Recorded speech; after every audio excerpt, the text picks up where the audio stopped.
Trilha de Sangue, de 2021. Um bom filme de faroeste. Confira a história e onde assistir.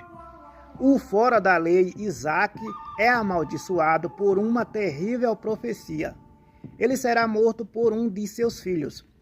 Para fugir de seu destino, ele percorre o país eliminando seus descendentes.